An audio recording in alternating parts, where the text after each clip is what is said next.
Originally, I was a para at the high school in Slayton, MCC. And while I was there, was encouraged by a couple of the math teachers to go back and get my math education license. I hadn't done any college yet, so I had all 4 years to do. And so I worked as a para and went to school and had kids and all of that. So I know what our candidates are going through and got my bachelor's degree and did get hired in my local district and worked there for 9 years as a teacher.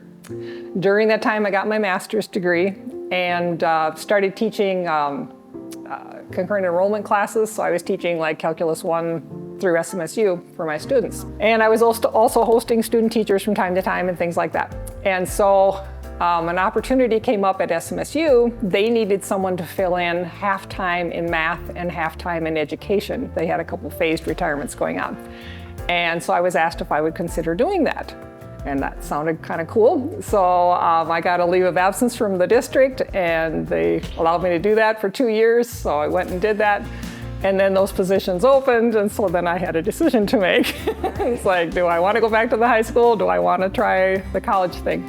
And I decided to pursue the teacher education side of things. And because of that, had to also then pursue my doctorate in order to be a professor at the university. So I was finishing that up, and I was at SMSU for 16 years. During that time, did a little bit of everything. I was department chair for 5 years. I did accreditation. I did licensure and placement. Taught all kinds of things, a lot of different things. I taught a lot of technology classes. So enjoyed my time there. But then got to the time where I was looking at retirement, and they had some options for early retirement, so decided to do that. And as soon as I decided to do early retirement, a lot of the principals knew me from the placement and licensure work, and my phone started ringing, and all kinds of people need math teachers. And Mr. Hastings was one that I knew well. And so talked to him about maybe coming back and teaching math for a little while, and decided to do that here in Worthington. So that's how I ended up being retired and not retired.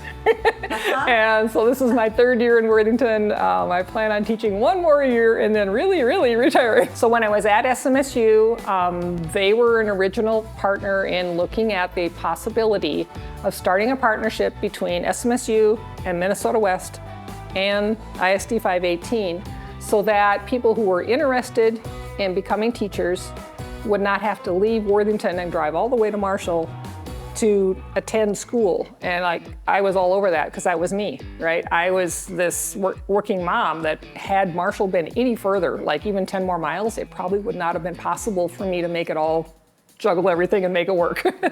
And Worthington's certainly a lot further than that. So the opportunity to create something where the classes would be delivered either online or hybrid, and here in Worthington, they could take the first half at Minnesota West and then do the rest of the program here. 518 provides all the placements and the mentor teachers, and then any candidates who finish the program successfully are guaranteed an interview for any open positions in the district. It puts them at the head of the list. So quite a few of our candidates are in the same shoes I was. They are paras in the district. They have all that background knowledge of working with the districts and working with the diverse population we have here, and gives them that opportunity to take that next step forward that they might not have had otherwise. We're facing this huge shortage of teachers, in every area. I mean, the interesting piece of this is that the licensure programs that the partnership works for, that we've been approved for by PELSB, the licensing board, is for elementary education, for teaching ESL, and just recently for early childhood. And elementary used to be, there were a dozen elementary teachers for every open position, maybe more. And now we're just as short in that area as any other. And these are people who have worked with the kids. They know what it's like to be in the classroom. They know what they're getting in for. There's no big surprises here. And have a real passion for working with the diverse population that we have here, and have that background and know how to work with those kids. It's huge. So we need those diverse candidates here in Worthington so that the kids see someone who looks like them in the front of the classroom, not just as paras in the back. They need to see these people in leadership positions. It gives them that model for their future. The opportunity came from the state legislature for these Grow Your Own grants. And the idea was specifically this type of program we're talking about, that you can take people in your local community and help them through the pathway to become a teacher, the Grow Your Own idea. So they provided funding for that, and so I started writing a grant. These are always lots of fun. And we're definitely rewarded. We got over $650,000 to use over a 5-year time period to support candidates as they are going through our Southwest Teacher Preparation Partnership Program. So that grant money can fund anything that financial aid doesn't cover. So it can fund tuition, whatever's left over, books, any other expenses like that that are required for a program. If they're working in the district, we are also able to fund any lost wages that they might have while they're doing field experiences. So for example, if they need to go do 15 hours for Intro to Special Education, well, they have to take time off of their job to go do that.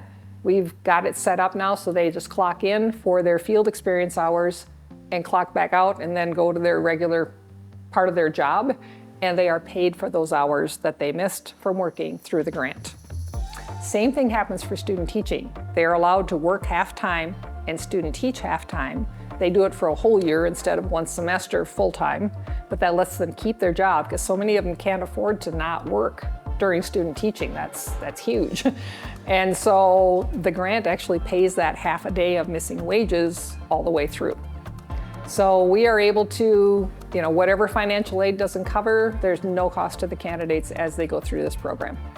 So we have 3 more years of that grant left, and we're really encouraging candidates, get out there, use this while we've got it.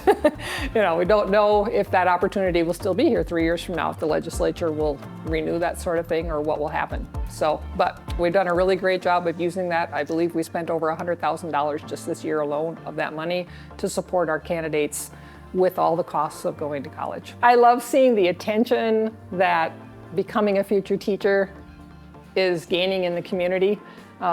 Sports are awesome, and I love the opportunity of sports for kids, but to put that kind of attention and spotlight on people who are pursuing those type of pathways, I think is really important.